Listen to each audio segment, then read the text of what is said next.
he attacked Krishna, and we saw this paragraph how Lord Krishna he destroyed all his associates, and he also cut all the weapons of Bhaumāsura into pieces. So we'll begin with this once again because this is very important because he is the main villain of this whole chapter. So Saurabh Prabhu can read one paragraph, then Aryan Prabhu can read next paragraph. Yes, Saurabh Prabhu, go ahead. Good. Bhaspasura was also known as Narakasura, for he happened to be the son of the earth personified. When he saw that all his soldiers, commanders, and fighters were killed on the battlefield by the strokes of the weapons of the personality of Godhead, he became exceedingly angry at the Lord. He then came out of the city with a great number of elephants who had all been born and brought up on the seashore. All of them were highly intoxicated. When they came out, they saw that Lord Krishna and his wife were beautifully situated high in the outer space, just like a blackish cloud above the sun, glittering with the light of electricity. The demon Bhaumasura, immediately released a weapon called Shatagni, by which he could kill hundreds of warriors with one stroke, and simultaneously all his assistants also threw their respective weapons at the Supreme Personality of Godhead. Lord Krishna began to counteract all these weapons by releasing his feathered feather arrows. The result of the fight was that all the soldiers and commanders of Bhaumasura fell to the ground, their arms, legs, heads separated from their trunks, and all their horses and elephants also fell with them. In this way, all the weapons released by Bhaumasura were cut to pieces by the reaction of the Lord's arrow. Thank you. Yes, Aryan Prabhu can read next paragraph. The Lord was fighting on the back of Garuda, and Garuda was also helping the Lord by striking the horses and the elephants with his wings and scratching their head by the nails and sharpened beaks. The elephants were feeling much pain by Garuda's attack on them, and they were all dispersing from the battlefield. Bhaumasura alone remained on the battlefield, and he engaged himself in fighting with Krishna. He saw that Krishna's carrier Garuna was causing great disturbance to his soldiers and elephants, and in great anger he struck Garuna with all his strength, which defied the strength of the thunderbolt. Fortunately, Garuna was not an ordinary bird, and he felt the strokes given by Bhaumasura just as a great elephant feels the impact of a garland of flowers.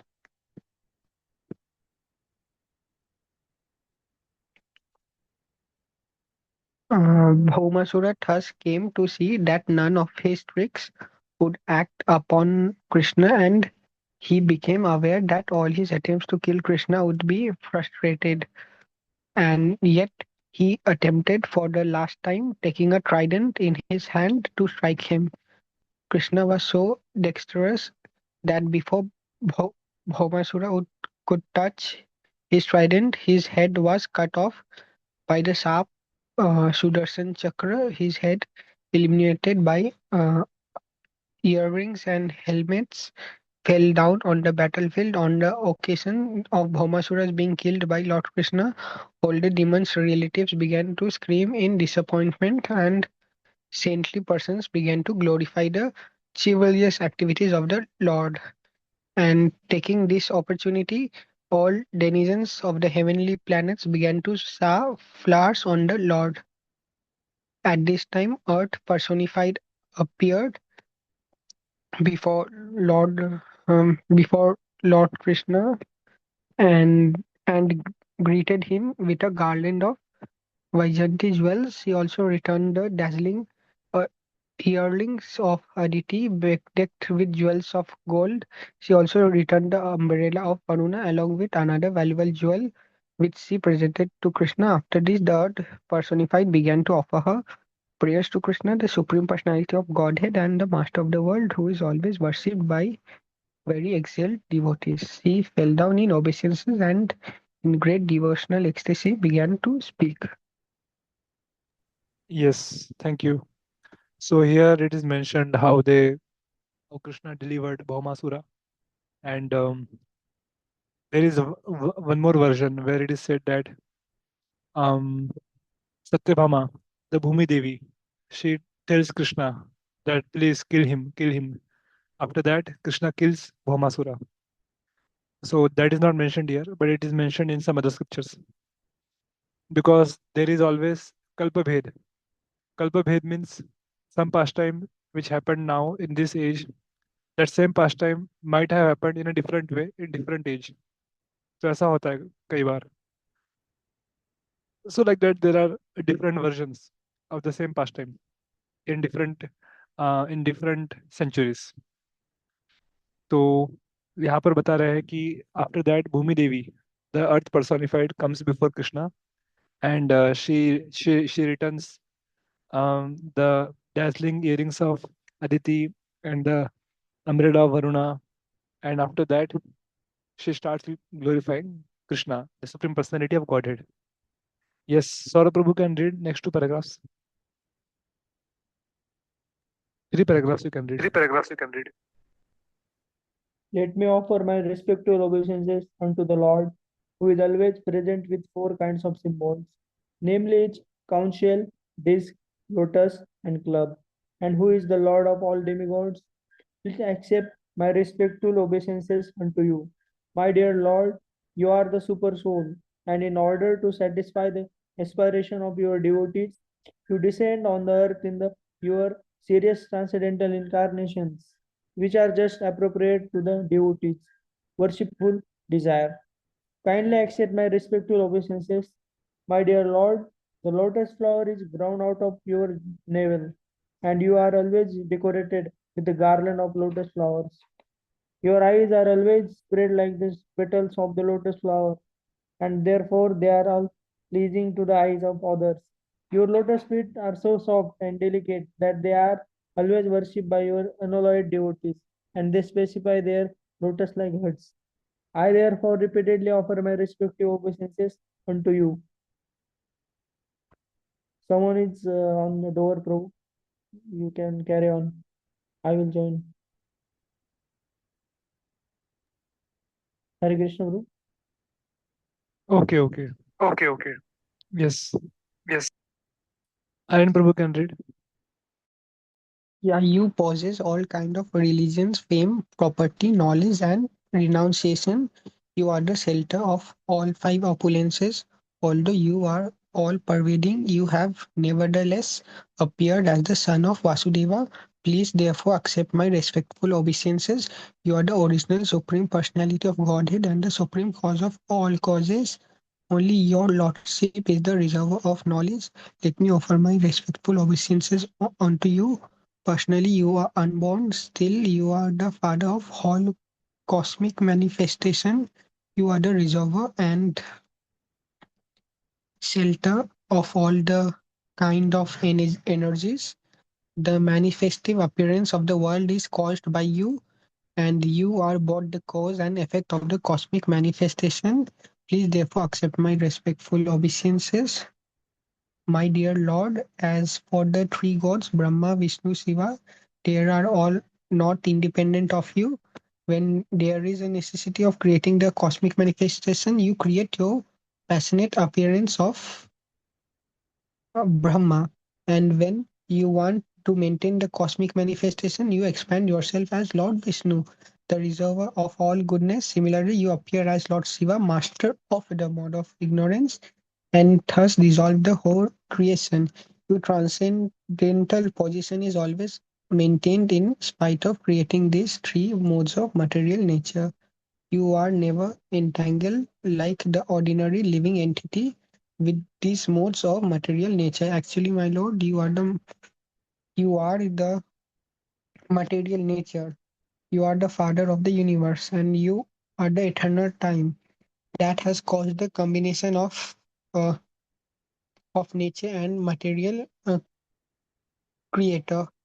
Still, you are always transcendental to all these material activities. My dear Lord, O Supreme Personality of Godhead, I know that earth, water, fire, air, sky, the five sense objects, mind, the senses, and the deities, ego, egotism, as well as the total material energy. Everything animate and inanimate in this phenomenal world is resting upon you. Since everything is produced of you, nothing can be separated from you as well.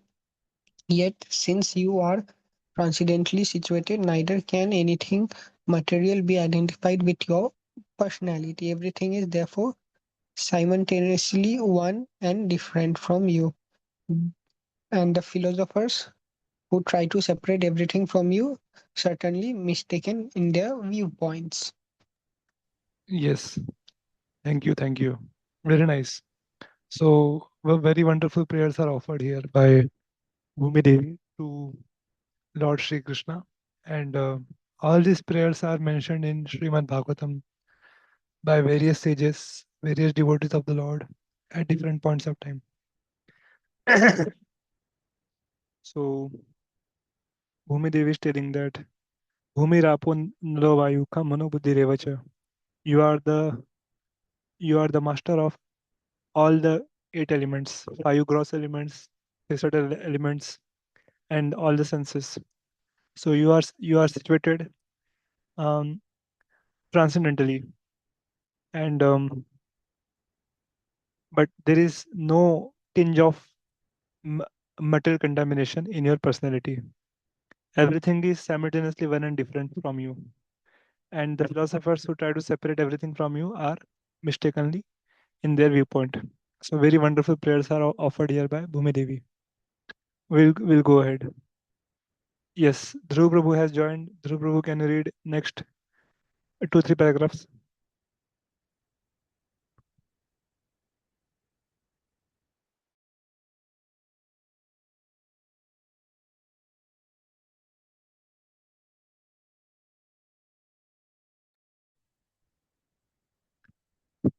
You are able to hear me, Dhruv Prabhu?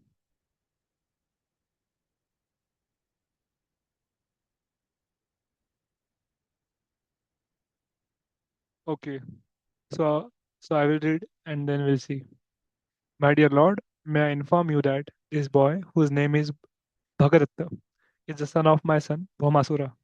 He has been very much affected by the ghastly situation created by the death of his father and has become very much confused, being afraid of the present situation. I have therefore brought him to surrender unto your lotus feet. I request your lordship to give shelter to this boy and bless him with your lotus feet.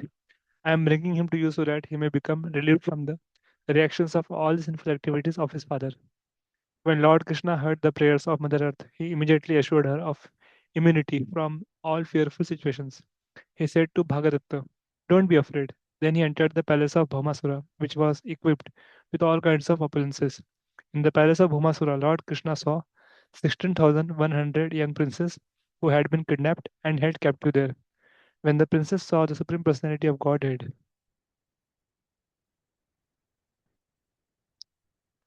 Krishna, entered the palace. They immediately became captivated by the beauty of the Lord and prayed for his causeless mercy. Within their minds, they decided to accept Lord Krishna as their husband without any hesitation. Each one of them began to pray to Providence that Krishna might become her husband. Sincerely and seriously, they offered their hearts to the lotus feet of Krishna with an unalloyed devotion service. Attitude. As the supersoul in everyone's heart, Krishna would understand their uncontaminated desire, and he agreed to accept them as his wives. Thus he arranged for suitable dresses and ornaments for them, and each of them, seated on a palanquin, was dispatched to Dvārakā city. Krishna also collected unlimited wealth from the palace, along with chariots, horses, jewels, and treasure. He took from the palace 50 white elephants, each with 4 tusks, and all of them were dispatched to Dwarka. After this incident, Lord Krishna and Satyabhāmā entered Amravati, the capital city of the heavenly planet, and they immediately entered the palace of King Indra and his wife Satyadevi, who welcomed them. Krishna then presented Indra with the earrings of Aditi. Okay, so here we saw that Krishna married 16,100 um, princes, which were captured in the palace of Bhaumāsura. And after marrying them and sending them to Dvārakā, Krishna, along with Satyabhāma, came to meet Indradev, Devendra, and also he returned the earrings of Indra's mother, Aditi. Now we'll see what happens. Yes, so can Dhruv Prabhu read? Dhruv Sharma Prabhu, Yes. please When read. Krishna and Satyabhama,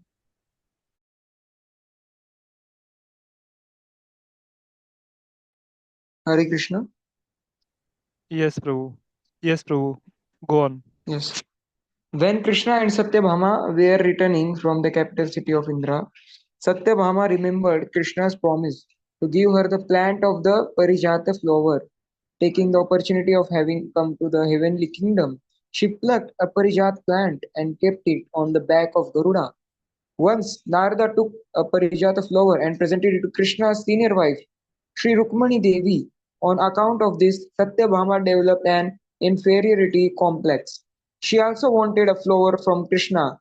Krishna could understand the competitive womanly nature of his co-wives and he smiled. He immediately asked Satyabhama, "Why are you asking for only one flower? I would like to give you a whole tree of Parijata flowers." Actually, Krishna had purposely taken his wife Satyabhama with him so she could collect the Parijata with her own hand. But the denizens of the heavenly planet, including Indra, became very irritated. Without their permission, Satyabhama had plucked a Parijata plant, which is not the opposition to Krishna and Satyabhama for taking away the plant. But in order to please his wife, Satyabhama, Krishna become determined and adamant. So there was a fight between demigods and Krishna. As usual, Krishna came out victorious and he triumphantly brought the Parijata plant chosen by his wife to his earth planet, to Dvārakā. After this, the plant was installed in the palace garden of Satyabhama. On account of this extraordinary tree, the garden house of Satyabhama became extraordinarily beautiful as uh, Parijata plant came down to earthly.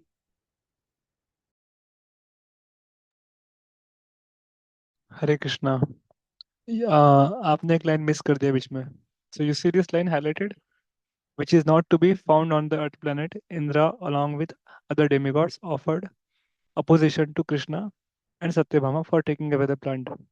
So while reading we have to be careful we don't miss anything. तो यहाँ पर fight चल रहा है between demigods and Lord Krishna for the parijata tree.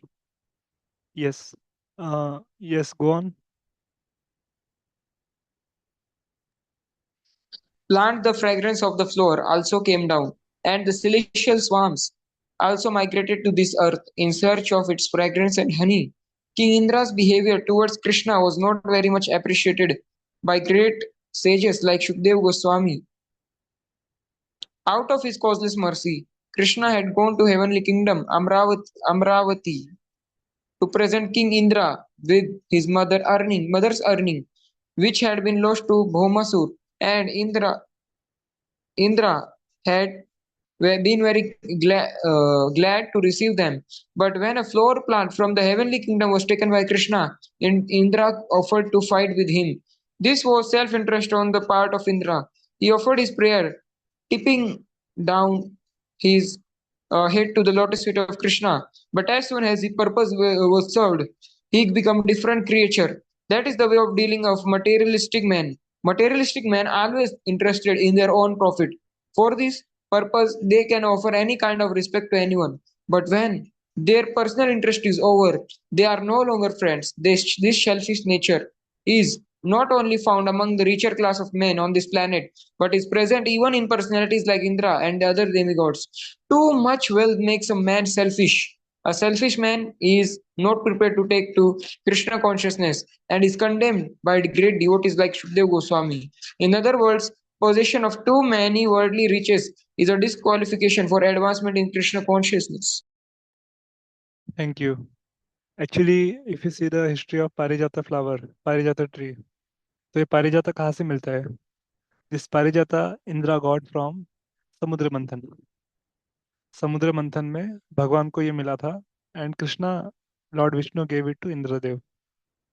And अभी उसी का एक प्लांट वो लेके जा रहे हैं। सो इंद्रा फॉरगॉट, ये पारिजात भगवान ने दिया था, और अभी वो भगवान के लिए भगवान के साथ में उसके लिए झगड़ रहे हैं। And few chapters before we read about Govardhan Lila, where Lord Krishna crushed the pride of Indra, and Indra offered prayers and accepted Krishna as Supreme Personality of Godhead. Again he forgot, and again he is fighting with Krishna. So this is the nature of material world that Prabhupada is telling here. Too much wealth makes one selfish, and one forgets that for whom I am serving and what is the purpose. So like that, one gets puffed up, and he needs to be reminded of his original position. Same is the case with Indra. At the same time, we need to understand Indra is a devotee of the Lord, and he is acting in this way to teach a good lesson to all of us.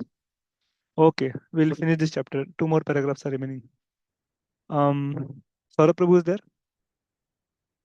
Yes, Prabhu. Yes. Yeah, please read. After defeating Indra, Krishna arranged to marry the 6,100 girls brought from the custody of Bhaumāsura. By expanding himself in 6,100 forms, he simultaneously married them all in the different palaces in one auspicious moment.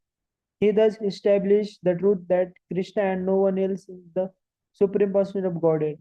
There is nothing impossible, for Krishna is the Supreme Personality of Godhead. He is all powerful, omnipresent, and imperishable. And as such, there is nothing wonderful in this pastime. All the palaces of the more than 16,000 queens of Krishna were full with suitable gardens, furniture, and other paraphernalia, of which there is no parallel in this world. There is no exaggeration in the story from Srimad Bhagavatam. The queens of Krishna were all expansions of the goddess of fortune, Lakshmi Ji. Krishna used to live with them in the different palaces, and he treated them in exactly the same way as an ordinary man treats his wife. We should always remember that the Supreme Personality of Godhead, Krishna, was playing exactly like a human being. Although he showed his extraordinary opulences by simultaneously marrying more than 16,000 wives in more than 60,000 palaces, he behaved with them just like an ordinary man, and he strictly followed the relationship between husband and wife required in ordinary homes. Therefore, it is very difficult to understand the characteristics of the Supreme Brahman, the personality of Godhead. Even demigods like Brahma and others are unable to probe into the transcendental pastime of the Lord. The wives of Krishna were so fortunate that they got the Supreme Personality of Godhead as their husband. Allah, their husband's personality was unknown even to the demigod like Brahma. Hare Nahi. Krishna. Yeah, thank you. Aryan Prabhu, last paragraph. Um, in the dealings as husband and wife, Krishna and his queens would smile, talk, joke, embrace, and so on, and their conjugal relationship would increasingly develop. In this way, both Krishna and his queens enjoyed and transcendental happiness in the household life, although each and every queen had thousands of maidservants engaged for their service. The queens uh, were all personally attentive in serving Krishna. Each one of them used to receive Krishna personally when he entered the palace. They engaged in getting him seated on a nice couch, presented him with all kinds of worshipable paraphernalia, washing his lotus feet with Ganges water, offering him betel and nuts, and massaging his legs. In this way, they were giving him relief from the fatigue of being away from home. They saw to fanning him nicely, offering him fragrant essential floral oil, decorating him with flower garlands, dressing his hair, asking him to lie down to take rest, uh, bathing him personally, and feeding him nice, palatable dishes. All of these things were done by each queen herself. They did not wait for the maidservants. In other words, Krishna and his different queens displays on the earth the ideal household life.